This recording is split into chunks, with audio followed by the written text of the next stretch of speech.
Hello everyone, I hope you all are fine at your home. So आज जो है हम स्टार्ट करने जा रहे हैं +1 केमिस्ट्री +1 क्लास का जो फर्स्ट हमारी यूनिट है which is some basic concept of chemistry. तो जो हमारी +1 क्लास है उसमें टोटल 14 यूनिट है, जिसमें से फर्स्ट यूनिट यही है, some basic concept of chemistry. तो देखिए नाम से ही पता चल रहा है क्या बता रहा है, ये बेसिक कंसेप्ट किसके, केमिस्ट्री के। तो सबसे पहले तो हमें यही पता होना चाहिए कि केमिस्ट्री होती ही क्या है, राइट। तो 10th आप लोग कर चुके हैं। 10th में आप लोग साइंस पढ़ते थे। साइंस में आपको पता है साइंस की कई ब्रांचेस होती है इवन, वैसे जिनमें से जो मेन है, देखो वैसे तो बहुत सारी होती है लेकिन इनमें जो मेन होती है वो होती है आपकी फिजिक्स, केमिस्ट्री, बायोलॉजी, ठीक है। इसके अलावा भी होती है आपकी अर्थ साइंस होती है, जो साइंस होती है, बहुत सारी होती है, लेकिन उनमें से हम किसकी बात कर रहे हैं, केमिस्ट्री की बात कर रहे हैं। तो केमिस्ट्री है क्या? अगर मैं केमिस्ट्री को डिफाइन करने लगूँ तो ये मैं कह सकती हूँ, it is the branch of science. Of course science की ही ब्रांच है, अभी हमने डिस्कस किया है, right. That studies the composition, यानी कि किसी भी चीज़ की रचना होना, बनना उस चीज़ का, प्रॉपर्टीज, स्ट्रक्चर ऑफ मैटर। अब मैटर में तो सब कुछ ही आ गया है ना। And the changes which the matter undergoes in different, या फिर बोल सकते हो अंडर डिफरेंट बोल सकते हो, या इन डिफरेंट बोल सकते हो, under different conditions and the laws which govern these changes. तो देखिए होता क्या है, केमिस्ट्री है क्या। तो chemistry is a branch of science. Chemistry science की ब्रांच है, अभी हम डिस्कस कर चुके हैं। दैट स्टडीज, जो किसके बारे में स्टडी करती है, कंपोजिशन, यानी कि किसी भी चीज़ की बनना, उसकी रचना, कि वो कैसे कंपोज हुई, कैसे वो बनी, प्रॉपर्टीज, स्ट्रक्चर किसका, मैटर का। तो किसी भी मैटर के कंपोजिशन की, प्रॉपर्टी का, या और उसका स्ट्रक्चर, कि भाई वो उसका स्ट्रक्चर कैसा है, वो कैसे बना, उसकी प्रॉपर्टीज क्या क्या है। And the changes which the matter undergoes under different conditions. अब ये तो नहीं है कि मैटर आपने जैसा देखा वो वैसा ही था, नहीं, उसके अंदर कुछ चेंजेस भी आते हैं ना। तो जो चेंजेस आते हैं और अपने आप तो नहीं आते, अंडर डिफरेंट कंडीशन, अलग अलग कंडीशन के अंडर उसमें क्या आते हैं, चेंजेस आते हैं। कंडीशन किसी टेम्परेचर की हो सकती है, किसी प्रेशर की हो सकती है, ठीक है, या फिर कोई अदर इन्वायरमेंट का इफेक्ट हो सकता है, तो वो क्या कहलाती है, उसकी condition. And the laws which govern this changes, और वो लॉज जो इन चेंजेस को के होने के लिए रिस्पॉन्सिबल है।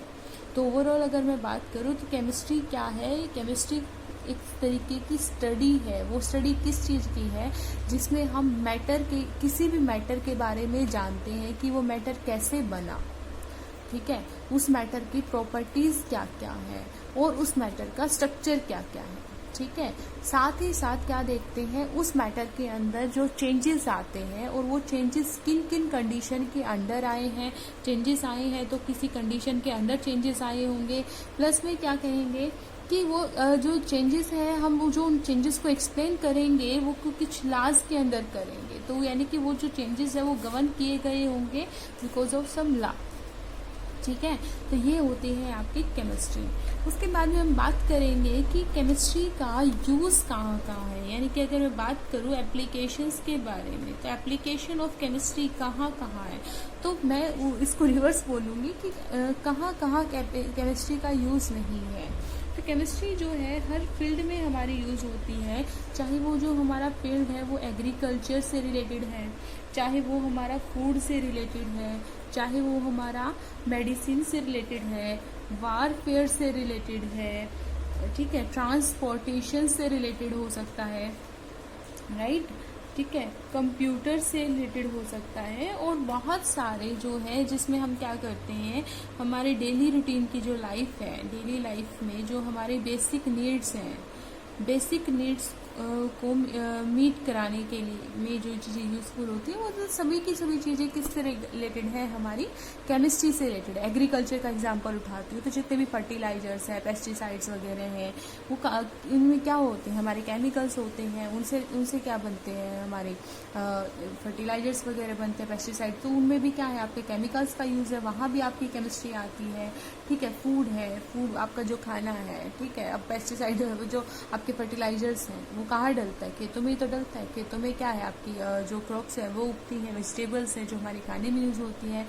इसके अलावा जो हमारे पैकेट फूड्स होते हैं, उन पैकेट फूड्स को क्या है, काफ़ी लंबे टाइम तक, लंबे पीरियड तक स्टोर करने के लिए हम क्या डालते हैं, प्रिजर्वेटिव्स डालते हैं। प्रिजर्वेटिव में भी क्या होते हैं, केमिकल्स होते हैं, यानी केमिस्ट्री वहाँ यूज़ होती है। मेडिसिन यानी कि दवाइयों की बात करें जिसको हम ड्रग्स बोलते हैं, तो ड्रग्स तो सारा का सारा केमिस्ट्री से ही रिलेटेड है, सभी केमिकल्स हैं। अब चाहे वो एनेस्थेटिक है, एनाल्जेसिक्स हैं, ठीक है, नारकोटिक ड्रग्स हो, नॉन नारकोटिक ड्रग्स हो, जितनी भी जो रिलीफिंग की होती है। और अब तो जो पैंडेमिक चल रहा है जिसमें आप कहते हैं कि बार बार हैंड वॉश कीजिए, जो सोप्स हैं, हैंड वॉश है, सैनिटाइजर्स जो आप यूज़ करते हैं, which is they are all belongs to chemistry. Warfare है, यानी कि जो हमारे फाइट्स वगैरह होती थी पहले, वहाँ पर भी हम काफ़ी में क्या होता था, केमिकल्स का छिड़काव करते थे, जिससे गैस छोड़ी जाती थी, राइट, जो क्या करती थी, फाइट करने में हेल्पफुल होती थी। ट्रांसपोर्टेशन की अगर मैं बात करूँ तो जैसे कि आपके बसेस हैं, गाड़ियाँ हैं, तो उनके जो शीट्स बनी होती हैं, कहोगे मैम बहुत आयरन की होती है, बट वो भी उनकी जो प्रॉपर्टीज़ को, लाइक आपके सिंपल सा एग्जांपल लेके चलती हूँ, कुछ आयरन की प्लेट्स होती हैं जो बहुत ही क्या होती है, वीक होती है ना, जिसको आप हाथ से तोड़ लेते हैं। कुछ काफ़ी स्ट्रॉन्ग होती है, हम कहते हैं कि ये तो इस चीज़ से भी नहीं टूटेगी, पत्थर से नहीं टूटेगा, कोई हैमर से नहीं टूटेगा, कुछ इजीली ब्रेक हो जाती है, तो उसकी स्ट्रेंथ बढ़ाने में भी वहाँ भी केमिस्ट्री आपकी यूज़ होती है। ट्रांसपोर्टेशन में पेट्रोल है, डीजल है, तो वहाँ भी आपकी क्या होती है, केमिस्ट्री यूज़ होती है। कंप्यूटर है, तो आई डोंट थिंक कि बात मतलब कि कितनी ही एप्लीकेशंस हैं जिनको हम क्या करें एक्सप्लेन करें, मतलब कि इसका कोई क्राइटेरिया फिक्स नहीं है कि कहाँ केमिस्ट्री यूज़ नहीं हो सकती।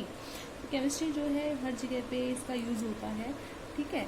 उसके बाद में अगर मैं बात करूँ कि केमिस्ट्री को एक्सप्लेन कौन करता है, अगर सबसे बेसिक यूनिट की अगर मैं बात करूँ, सबसे बेसिक यूनिट जो केमिस्ट्री की होती है उसको हम बोलते हैं एटम एंड मॉलिक्यूल्स। क्या बोलते हैं बच्चे, एटम एंड मॉलिक्यूल्स। जैसे कि हमारा घर होता है, घर की सबसे बेसिक यूनिट क्या होती है, ब्रिक्स यानी कि ईंटें, ठीक है, तो वो क्या है, वही तो ऐसे ही केमिस्ट्री को जब हम स्टडी करते हैं तो उसकी सबसे छोटी से छोटी यूनिट को पढ़ना शुरू करते हैं। उसकी सबसे जो बेसिक यूनिट आती है वो आती है एटम एंड मॉलिक्यूल। अब वो एटम एंड मॉलिक्यूल कहाँ पे होते हैं, किसी मैटर में होंगे। तो सबसे पहले हम बात ही करते हैं कि मैटर क्या होता है। आई डोंट थिंक कि मुझे बहुत ज़्यादा एक्सप्लेन करने की नीड है कि मैटर क्या होता है। अगले क्लासेस से ही आप क्या करते आ रहे हैं, मैटर के बारे में पढ़ते आ रहे हैं। तो फिर भी हम क्या है, एक जनरल वे में इसकी थोड़ी सी डेफिनेशंस पढ़ लेते हैं। कुछ मैटर होता क्या है, anything that occupy anything that occupy any space and having some mass is matter। कोई यानी कि कोई भी ऐसी चीज़ जो क्या करती है, कोई स्पेस को ऑक्यूपाई करती है और इसका कोई मास होता है, वो क्या होता है, मैटर होता है। उसमें कुछ भी आ सकता है, लाइक जो पेन है मेरा जो मैं यूज़ कर रही हूँ, ये भी क्या है, मैटर है, ठीक है। जो ये पेपर की मैं बात कर रही हूँ, ये भी क्या है, मैटर है। एयर है, वो क्या है, मैटर है। चेयर, टेबल, शुगर, वाटर, जो भी है वो सभी कुछ क्या है, एटम है, सॉरी मैटर है। वो हर एक मैटर की सबसे छोटी से छोटी यूनिट क्या है, एटम है। वो एटम वेरी हो सकते हैं, ठीक है, कि आप डिपेंड करता है कि आप मैटर किस मैटर की बात कर रहे हैं। तो लेकिन इसकी सब छोटी यूनिट क्या कहलाती है, हमारी एटम कहलाती है, ठीक है। एक टर्म और आती है material. So what is the basic difference between the matter and material. तो जैसे मैटर किसी भी चीज़ के लिए हो सकता है, लेकिन जो मटेरियल होता है उसको क्या कर देते हैं, हम लिमिटिंग कर देते हैं। क्या कर देते हैं बच्चे, लिमिटिंग कर देते हैं। तो मटेरियल को हम बोलते हैं मटेरियल हैविंग स्पेसिफिक, मतलब वो चीज़ होती है जिसका कोई क्या होता है, स्पेसिफिक यूज़ होता है, which is use for a specific use. मतलब ये मटेरियल है, वो मटेरियल है, वो चीज़ क्या होती है, यूज़ में आती है। लाइक पेन है, ठीक है। तो मटेरियल को लिमिटेड मीनिंग होता है जो कोरिस्पॉन्ड करता है किसी पर्टिकुलर यूज़ के लिए, लाइक ग्लास है, सीमेंट है, पेन है, जो मैं आपको बता चुकी हूँ। ठीक है, तो ये छोटा सा क्या है डिफरेंस है बिटवीन मैटर एंड मटेरियल। इसके बाद में बारी आती है मैटर। अब ये तो आई डोंट कि मुझे बताने की जरूरत है मैटर किससे पार्टिकल से मिलके बना होता है, पार्टिकल्स की फर्दर क्या होती हैं, कुछ प्रॉपर्टीज़ होती हैं, क्या क्या प्रॉपर्टीज़ होती हैं, चलो बात कर लेते हैं पार्टिकल्स की। कि जो मैटर होता है छोटे छोटे पार्टिकल्स है, तो पार्टिकल्स क्या होते हैं नेचर में, मूविंग होते हैं। ठीक है, उनके बीच में क्या होता है, फोर्स ऑफ अट्रैक्शन होता है, फोर्स ऑफ अट्रैक्शन होता है। ठीक है, उनके बीच में क्या होता है, स्पेस होता है। पार्टिकल्स क्या होते हैं, मूविंग इन नेचर होते हैं, उनके बीच में क्या होता है, फोर्स ऑफ अट्रैक्शन होता है, उनके बीच में क्या होता है, स्पेस होता है। स्पेस भी होता है, मूविंग भी होता है, फोर्स ऑफ अट्रैक्शन होता है, और इन्हीं पर बेस हम क्या कर देते हैं, मैटर को क्लासीफाई करते हैं डिफरेंट स्टेट्स में, which are solid, liquid and gas. तो अगर मैं क्लासिफिकेशन की बात करूँ, किसकी बात करूँ बच्चे, क्लासिफिकेशन ऑफ मैटर की बात करूँ, तो मैटर को दो टर्म में क्लासिफाई किया जा सकता है। एक आती है उसकी फिजिकल क्लासिफिकेशन, और दूसरी आती है उसकी केमिकल क्लासिफिकेशन। तो इस चीज़ को हम थोड़ा सा और डिटेल में करेंगे कि केमिकल और फिजिकल क्लासिफिकेशन से आप उसको कैसे एक्सप्लेन कर सकते हैं। तो सबसे पहले मैं बात करती हूँ मैटर की। तो मैटर की डेफिनेशन हम लोग देख चुके हैं, which have some mass and occupy some space is known as matter. तो मैटर को जो है हम क्लासिफाई करते हैं फर्दर टू पार्ट्स में। एक आती है according to their physical classification, and the second one is their chemical classification. ठीक है, अब फिजिकल क्लासिफिकेशन क्या होती है बच्चे, फर्दर तीन पार्ट्स में क्या हो जाती है, डिवाइड हो जाती है। तीन पार्ट्स कौन कौन से होंगे, सॉलिड, लिक्विड एंड गैस। इसको हम फर्दर किस चीज से देखते हैं, पार्टिकल की प्रॉपर्टीज से ही एक्सप्लेन करते हैं। देखो मैं आपको इसी से एक्सप्लेन करके बताती हूँ कैसे ये सॉलिड, लिक्विड और गैस में डिफाइन हो गए। मैंने कहा कि पार्टिकल के बीच में क्या होता है, स्पेस होता है। ठीक है, अब वो स्पेस कम है या ज्यादा है, अगर स्पेस उनके बीच में क्या है, बहुत बहुत कम है, वेरी लेस है। ठीक है, और वेरी लेस यानी कि स्पेस बहुत कम क्यों होगा, वाई, बिकॉज उनके बीच में क्या है, force of attraction is very high. कि उनके बीच में फोर्स ऑफ अट्रैक्शन क्या होगा, यानी कि स्पेस कम क्यों है, ये पहले तो ये प्रॉपर्टी, फिर उसके बाद स्पेस कम क्यों था, क्योंकि ये प्रॉपर्टी काम कर रही थी कि उनके बीच में जो फोर्स ऑफ अट्रैक्शन है वो बहुत ज्यादा हाई है। अगर फोर्स ऑफ अट्रैक्शन बहुत ज्यादा हाई होगा तो क्या होगा, मूविंग क्या होंगे, नहीं हो पाएंगे, वो नेचर में मूविंग नहीं होंगे, उनकी जो काइनेटिक एनर्जी है वो क्या होगी, बहुत कम होगी। तो इस तरीके की अगर कंडीशन दिखाई देती है किसी मैटर की, तो उस मैटर को रख दिया जाता है सॉलिड स्टेट में। ठीक है, उस मैटर को रख दिया जाता है सॉलिड स्टेट में। So this is first part of physical classification, solid. तो ये चीजें दिखाई देते हैं तो वो सॉलिड के अंदर हो गया। उसके बाद में अगर स्पेस क्या है, लेस है, मतलब कि बहुत ज्यादा कम नहीं है पर कम है अभी भी पार्टिकल्स के बीच में। अब वो कम क्यों हुआ होगा, क्योंकि जो फोर्स ऑफ अट्रैक्शन है, force of attraction is not very high, मतलब है तो सही फोर्स ऑफ अट्रैक्शन पर बहुत ज्यादा नहीं है।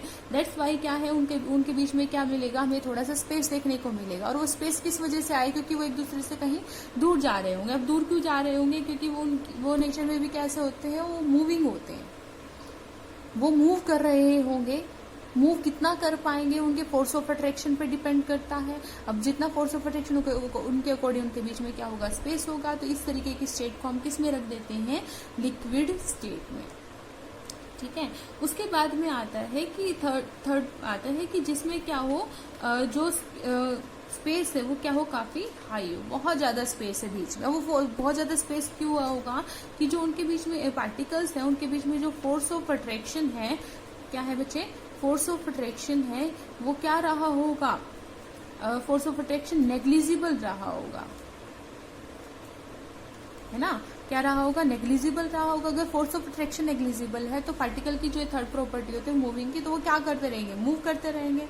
क्या करेंगे, मूव करते रहेंगे। तो इसको हम किस कंडीशन में रखते हैं, गैस की कंडीशन में रखते हैं। तो सॉलिड, लिक्विड, गैस इस तरीके से जनरेट किया गया था, इस तरीके से डिस्टिंग्विश किया गया था। ठीक है, तो ये थी। अब सॉलिड और लिक्विड और गैस की फर्दर कुछ प्रॉपर्टी होते हैं, लाइक सॉलिड की एक डेफिनेट शेप होती है, लिक्विड की कोई डेफिनेट शेप नहीं होती, गैस की कोई डेफिनेट शेप नहीं होती है। सॉलिड का क्या होता है, डेफिनेट वॉल्यूम होता है, लिक्विड का भी होता है, पर गैस का डेफिनेट वॉल्यूम नहीं होता है। ऐसे ही डेंसिटी का इफेक्ट आता है, सॉलिड की डेंसिटी ज़्यादा होती है, लिक्विड की उससे कम, और गैस की उससे भी कम होती है। काइनेटिक एनर्जी सॉलिड के पार्टिकल्स में बहुत कम होती है, लिक्विड में सॉलिड से ज़्यादा होती है, और गैस में सॉलिड सबसे ज़्यादा होती है। तो इस तरीके से बहुत सारी कई प्रॉपर्टीज़ हैं सॉलिड, लिक्विड और गैस की, जो आप पहले भी पढ़ चुके हैं, है ना। जिसे हम कहते थे कि अगर ये मेरे पास बॉक्स है तो सॉलिड के पार्टिकल्स क्या होंगे बेटा, कंजस्टेड होते हैं, उनके बीच में कोई बहुत ज़्यादा फोर्स ऑफ अट्रैक्शन होता है तो मूव नहीं कर पाते हैं, ठीक है। लिक्विड के अंदर हम क्या मान के चलते हैं कि पार्टिकल्स के बीच में स्पेस थोड़ा सा होता है एज कम्पेयर टू सॉलिड, और गैस के जो पार्टिकल्स होते हैं वो क्या होते हैं, काफ़ी दूर दूर होते हैं। तो ये चीज़ें आप ऑलरेडी बहुत अच्छे से जानते हैं, आई नो, ठीक है। उसके बाद में आते हैं केमिकल क्लासिफिकेशन। तो मैटर को जो हम क्या करते हैं, केमिकल क्लासिफिकेशन कैसे कर सकते हैं, 2 टाइप्स में हम क्या कर सकते हैं, इसको बांट सकते हैं, डिवाइड कर सकते हैं। तो फर्स्ट वन आता है first one is pure substances. पहला आता है आपका pure substances, and the second one is mixtures. Pure substances and mixture. Pure substances क्या होते हैं, which consist of single type of particles, जो क्या करता हो, सिंगल टाइप ऑफ पार्टिकल को कंसिस्ट करता है। फॉर एग्जांपल गोल्ड की मैं बात करूं तो देखो, गोल्ड की बात करते हैं तो गोल्ड की सबसे बेसिक यूनिट क्या है, एटम है, ठीक है। लेकिन गोल्ड के अंदर, गोल्ड को कहीं से भी कट करोगे, कहीं से भी कट करके लिखना, लेकिन उसमें जो पार्टिकल्स मिलेंगे वो गोल्ड के ही मिलेंगे, किसी और चीज़ के नहीं मिलेंगे, ठीक है। तो वो क्या है, अपने आप में एक प्योर सब्सटेंस है।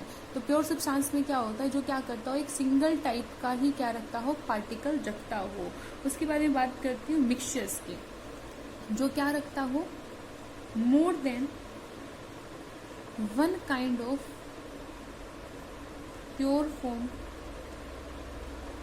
रखता हो। मतलब प्योर सब्सटेंसेस हैं आपके पास में, लेकिन एक से ज़्यादा है, तो वो क्या कर, एक से ज़्यादा है तो वो क्या कहलाता है, मिक्सचर कहलाता है। तो याद रखिएगा कि मिक्सचर के अंदर जब आप एक या एक से ज़्यादा पार्टिकल्स उसके अंदर मिक्स करते हैं तो वो क्या है बच्चे, अपनी identity, they should not lose their identity, they should not lose their identity, मतलब अपनी उनकी आइडेंटिटी लूज नहीं होनी चाहिए, उनकी जो प्रॉपर्टीज हैं वो भी उसमें इफेक्ट डालती हो। फॉर एग्जांपल शुगर है, शुगर को पानी के अंदर आप मिक्स कर रहे हो, 2 कंपोनेंट का आपने मिक्स किया, यानी कि एक मिक्सचर तैयार किया है आपने। देखो वाटर है, वाटर अपने आप में एक प्योर सब्सटेंस है, क्योंकि वाटर के अंदर सिर्फ और सिर्फ वाटर के ही पार्टिकल्स मिलने वाले हैं। ऐसे ही क्या है, शुगर के अंदर शुगर के ही पार्टिकल्स मिलेंगे, तो अपने आप में तो वो क्या रहे होंगे, प्योर सब्सटेंस रहे। लेकिन आपने जैसे उनको मिक्स कर दिया, तो पानी की भी अपनी प्रॉपर्टी है, शुगर यानी कि जिसका काम स्ट्रेटनिंग करना होता है उसकी भी अपनी प्रॉपर्टीज होती है, तो वो अपनी आइडेंटिटी को लूज नहीं करते, एक मिक्सचर का को जनरेट कर लेते हैं बस, ठीक है। उसके बाद में फर्दर में प्योर सब्सटेंस की मैं बात करूंगी। तो जो प्योर सब्सटेंस होता है वो फिर से क्या होता है, फिर से 2 पार्ट्स में डिवाइड हो जाता है। एक आता है आपका एलिमेंट्स, दूसरा आता है आपका कंपाउंड्स। तो एलिमेंट्स और कंपाउंड्स में क्या बेसिक डिफरेंस होता है, तो अगर मैं बात करूं, the simplest unit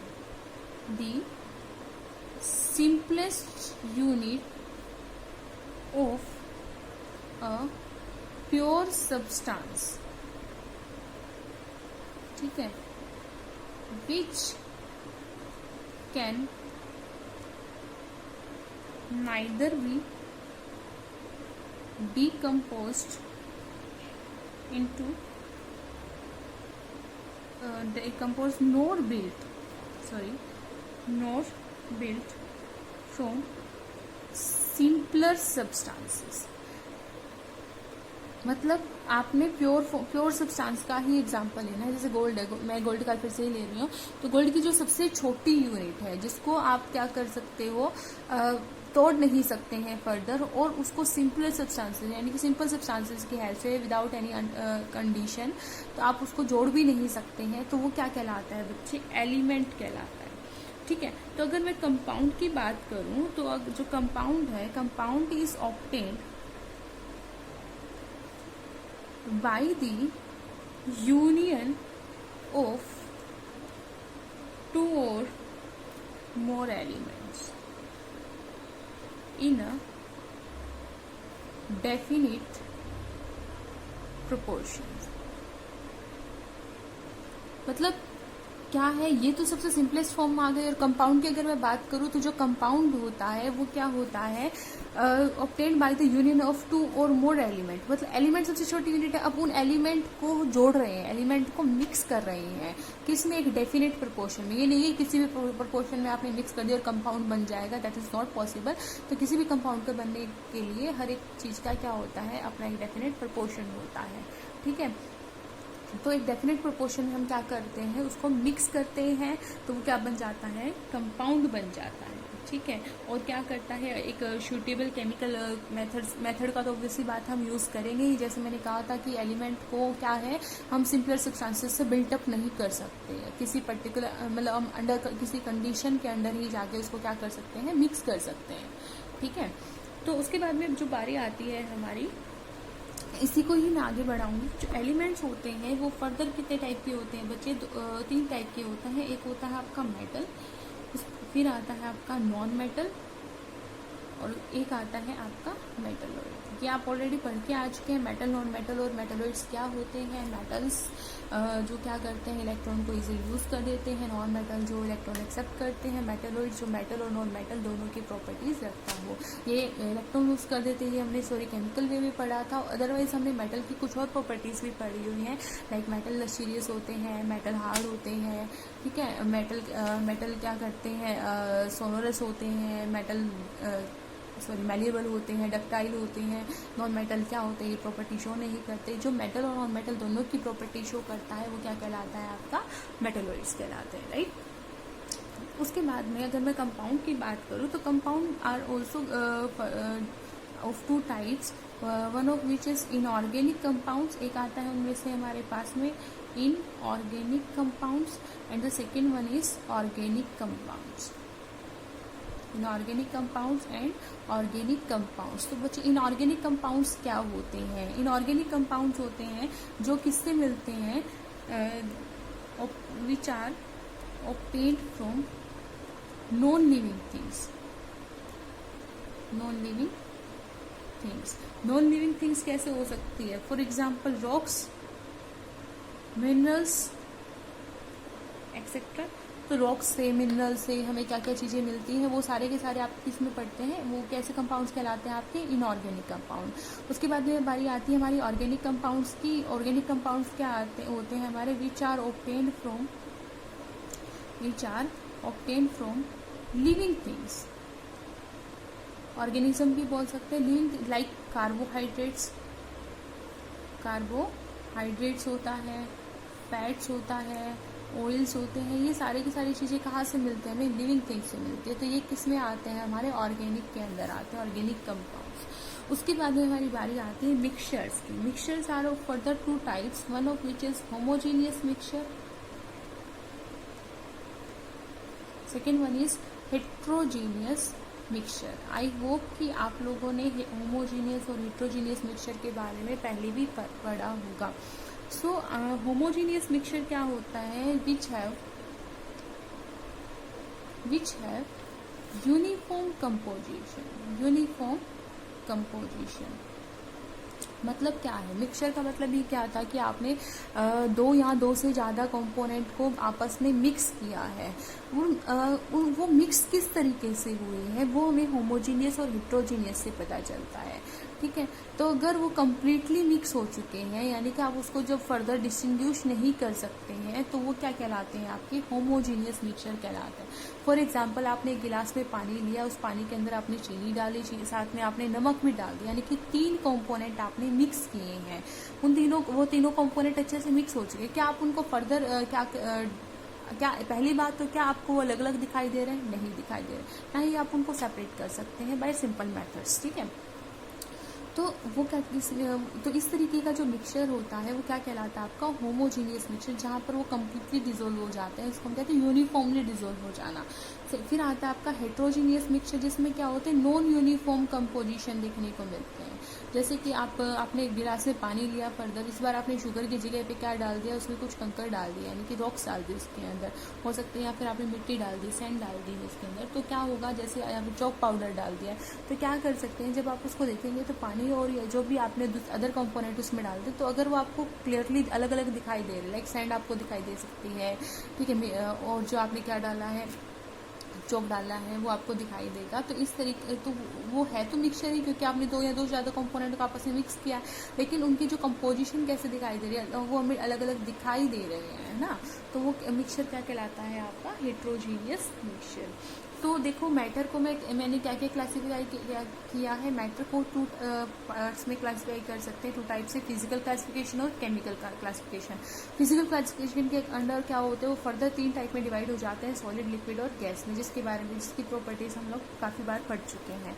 chemical classification 2 type से होती है, एक होती है प्योर सब्सटेंसेस होते हैं, दूसरे होते हैं आपके मिक्सचर्स। प्योर सब्सटेंसेस क्या होते हैं, जिसमें क्या होता है single type of particle present हो, मिक्सचर में मोर देन 1 हो सकता है, मोर देन 2 होंगे, ठीक है। अच्छा, प्योर सब्सटेंसेस फर्दर 2 टाइप में क्लासिफाई हो गए हैं हमारे। एक आता है आपका एलिमेंट और दूसरा आता है आपका कंपाउंड्स। तो एलिमेंट क्या होते हैं, किसी भी प्योर सब्सटेंस की सबसे सिंपलेस्ट यूनिट, जिसको फर्दर ना तो बनाया जा सकता है ना ही तोड़ा जा सकता, वो क्या कहलाता है आपका एलिमेंट। कंपाउंड क्या होता है, जो क्या होता है दो या दो से ज़्यादा एलिमेंट के कंबाइन होने से बनता है अंडर सम कंडीशंस, ठीक है। केमिकल कंडीशंस के अंडर वो क्या बनता है आपका कंपाउंड बनता है in a definite proportion known as compound. उसके बाद में बात करूँगी एलिमेंट क्या होते हैं, फर्दर 3 टाइप में टूट जाते हैं हमारे, मेटल, नॉन मेटल और मेटलॉइड्स में, ठीक है। कंपाउंड्स फर्दर 2 टाइप में टूट जाते हैं, इनऑर्गेनिक कंपाउंड और ऑर्गेनिक कंपाउंड। इनऑर्गेनिक कंपाउंड क्या होते हैं, जो हमें नॉन लिविंग थिंग्स से मिलते हैं, like rock, minerals etcetera. Organic compounds क्या होते हैं, जो हमें लिविंग थिंग्स से मिलते हैं, like carbohydrate, fat and oils. फिर हमने मिक्सचर की बात की थी, हमें मिक्सचर भी 2 टाइप के होते हैं, homogeneous mixture and heterogeneous mixture.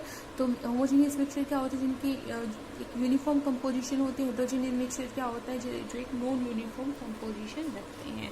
तो ये था सबसे बेसिक चीज़ें जो हमें क्या करनी थी, केमिस्ट्री में पढ़नी थी। मैं उम्मीद करती हूँ ये चीज़ें आपको आती भी है, लेकिन एक क्या था थ्रू आउट रिविज़न के लिए, क्योंकि अब क्या कर रहे हैं हम, एक नया स्टेप रख रहे हैं साइंस स्ट्रीम के अंदर। तो ये छोटी छोटी जो चीज़ें हैं ये हमारे टिप्स पे होनी चाहिए।